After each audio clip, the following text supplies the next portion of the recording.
Kjo është një zonë që të le pa fjalë, ku gjen gjithçka njeriu kërkon.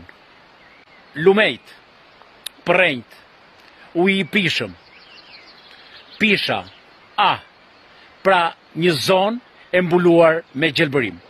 Kodra, male, njerëz të mrekullueshëm, kulinaria, gastronomia e pakrahasueshme me asnjë zonë tjetër.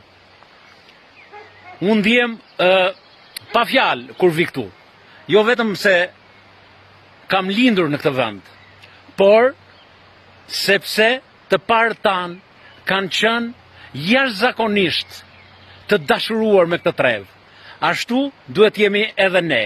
Prandaj ju bëj thirrje djemve, vajzave të trevave tona që janë larguar për një jetë më të mirë, që kanë akumuluar para të vinë të investojnë, sepse kjo shumë shpejt kjo zonë do të kthehet në një atrakcion turistik të pakrahasueshëm.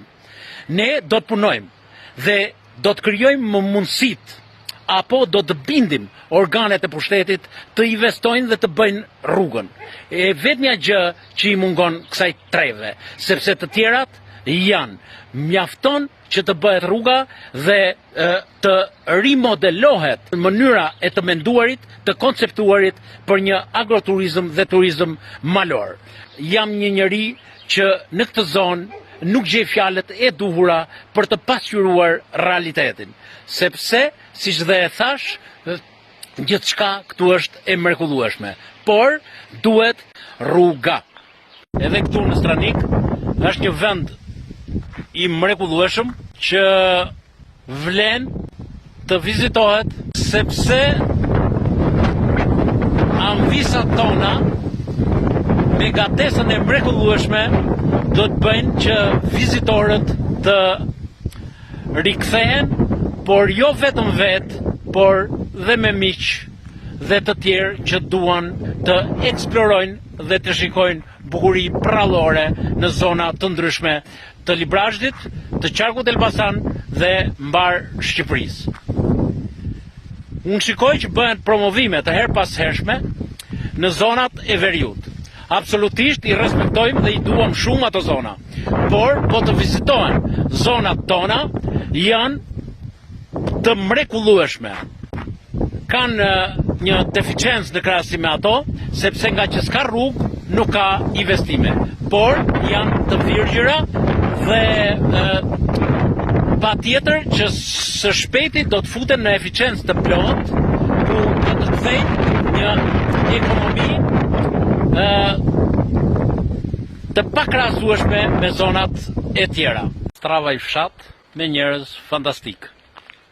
Gjithë kjo lugin, duke filluar nga Manastreci, Straniku, Strava i fshat, Farreti, Pojaniku, Lëpusha, Qyteza e Sharrës,